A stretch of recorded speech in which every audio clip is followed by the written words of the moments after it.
Conversar com vocês sobre um assunto bem delicado e que eu ando vendo crescendo atualmente no meio dos próprios profissionais da saúde, que estão demonizando a questão da medicina integrativa. Mas quando eu falo medicina integrativa aqui, eu não quero me referir somente a médicos que trabalham com essa especialidade, que trabalham nessa área, né, que tem essa titularidade. E sim com todos os profissionais da saúde que se qualificam como um profissional de saúde integrativo.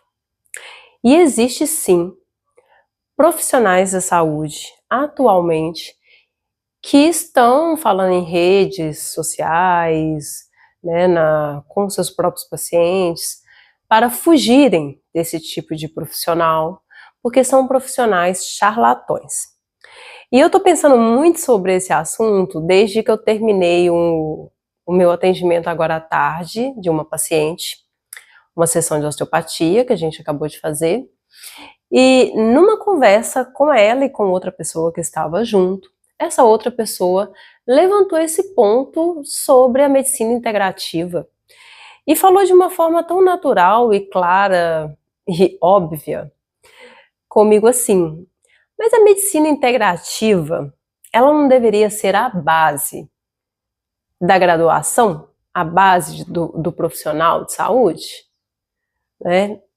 E aí, de uma forma muito óbvia, que essa pessoa chegou nessa conclusão, e essa pessoa não é da área da saúde,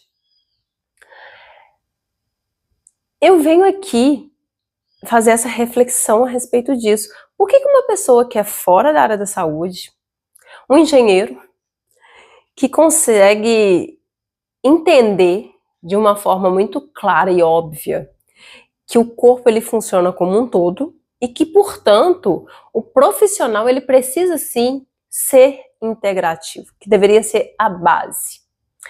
E uma própria pessoa da área da saúde, ela não consegue ter esse entendimento e começa a demonizar as pessoas que se intitulam como integrativos, que se preocupam com a saúde como um todo daquele paciente.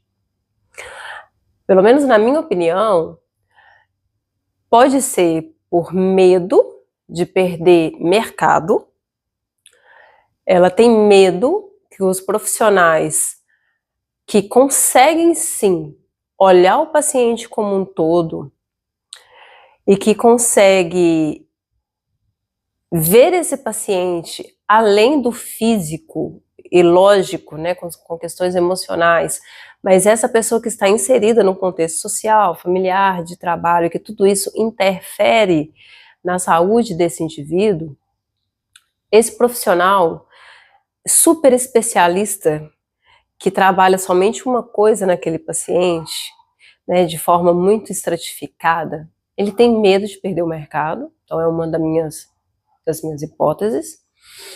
Ou então que esse profissional ele teve uma experiência muito ruim realmente com um profissional que se intitula como integrativo, né, e que de fato talvez esse profissional foi um charlatão, foi um péssimo profissional, e aí desde então ele passa a classificar não esse profissional como ruim, mas o fato de trabalhar o paciente como um todo, né, da medicina integrativa, da saúde integrativa ser ruim.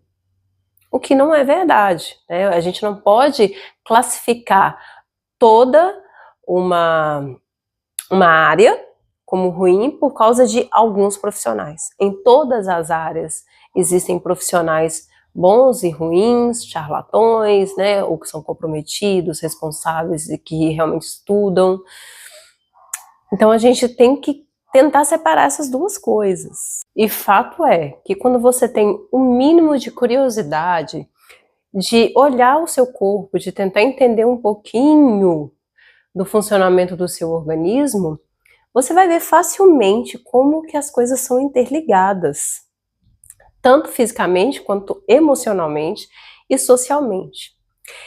E é super interessante também ver que esse tipo de profissional, quando ele de fato ele abraça esse paciente, ele ouve esse paciente, ele consegue entender em que contexto que esse paciente está inserido e por que aquela queixa dele existe.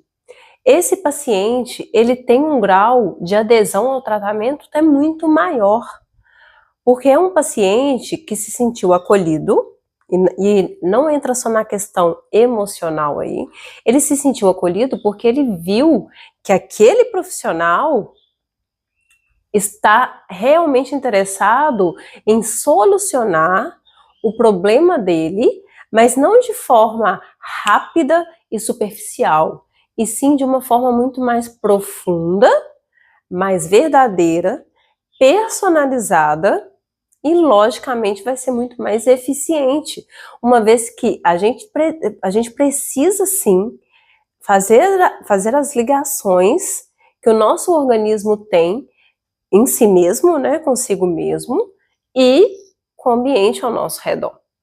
E quando o paciente percebe que o profissional ele está de fato interessado em fazer um diagnóstico correto e, portanto, que seja interferindo, né, com o seu próprio trabalho, ou que seja encaminhando esse paciente para outros profissionais que também vão ter essa abordagem ampla e integrativa, o paciente ele tende a ter uma adesão muito maior ao tratamento. E claro que com o paciente aderindo também ao tratamento, os resultados vão ser muito melhores. Isso aqui foi uma visão simplista, até porque tem um outro lado da história também. Existem pessoas que não estão interessadas nisso. Se ela tá com uma dor, sei lá, no pescoço, né? Ela quer simplesmente se ver livre daquela dor, ela vai no médico X, um profissional X, que vai indicar um remédio, e a dor dela vai passar, nem que seja por um tempo, né? Existe, sim, esse tipo de gente que quer uma solução fácil e rápida, e que não quer olhar de uma forma muito mais amplificada para tudo que pode estar acontecendo, até porque também vai depender do próprio paciente tomar algumas atitudes que vão interferir no tratamento e, portanto, no resultado, né? Muitas vezes isso vai acontecer, o paciente precisar mudar alguns hábitos de vida, mudar questões de trabalho, sair do sedentarismo, olhar para questões emocionais, e às vezes a pessoa não está afim. Então tem público para todo mundo, tem profissional também que gosta de trabalhar de uma forma muito fechada, muito direcionada. Você veio aqui com dor, você vai sair com remédio com uma receita de um remédio para ficar sem dor. Você veio aqui porque está com ansiedade, ok, não vamos olhar nada que está provocando essa ansiedade. Vamos tomar um remedinho ali para tratar essa ansiedade. Tratar não, né? Para esconder, aquietar essa ansiedade. Ah, você não está dormindo, então toma esse remedinho aqui para dormir. Tem profissional que é assim e tem pacientes também que são dessa forma e que vão aderir mais a esse tipo de tratamento. Até quando vai durar, a gente não sabe, porque vai virando uma bola de neve. Aí eu não vou entrar muito nesse mérito. Mas ficar com isso na cabeça, que olhar o corpo como um todo, olhar para o corpo, né, de forma holística, que é como tudo funciona, inclusive não é só o corpo humano, qualquer máquina funciona assim, né, o universo funciona assim, tudo funciona de uma forma integrada. Por que o corpo humano seria diferente? Por que a gente deveria ser tão estratificado e viver correndo atrás de especialista por especialista, numa busca cansativa, né? Eu ia falar incansável, mas na verdade extremamente cansativa, de ficar pulando de profissional em profissional, fazendo exames, um monte de exames, todos trabalhando à parte, né, sem interação, sem trabalho em equipe, sem um olhar mais amplo. Isso é muito mais desgastante tanto para o paciente, o profissional que está trabalhando dessa forma é mais fácil, né? Você simplesmente olha o seu, digamos assim, mas não é de uma forma eficiente. Isso uma hora vai dar ruim, uma hora o corpo vai te cobrar. É lógico também que existem áreas que são, sim, de uma especialidade X, né? Se você teve um trauma, se você teve uma fratura, um acidente, são coisas muito diretas, né? Aí é outra história. Mas principalmente se tratando de doenças crônicas, o buraco é muito mais embaixo e a gente precisa investigar de forma profunda, de forma holística e de forma muito mais... A palavra é integrativa mesmo. Você precisa integrar tudo que te cerca para que você realmente tenha uma saúde ampla e verdadeira, tá bom? Me conta o que você achou aqui dessa discussão, né? Eu tive uma conversa, foram 3 pessoas, mas é uma discussão que dá muito pano para manga. A gente, quando fala sobre isso, tem gente que torce muito o nariz, quando fala de um tratamento como um todo, de enxergar o corpo como um todo, tem gente que torce o nariz e acha que você já está querendo se mostrar para o paciente algo que é impossível. E não é impossível. O corpo realmente ele funciona como um todo, ele funciona de forma integrada, e não só fisicamente, como emocionalmente, socialmente, e várias coisas interferem aí no ser humano, que é um ser de extrema complexidade, tá bom? Curta esse vídeo, deixa aqui nos comentários o que você achou, se inscreva no canal, que também é importante, e a gente se vê por aí.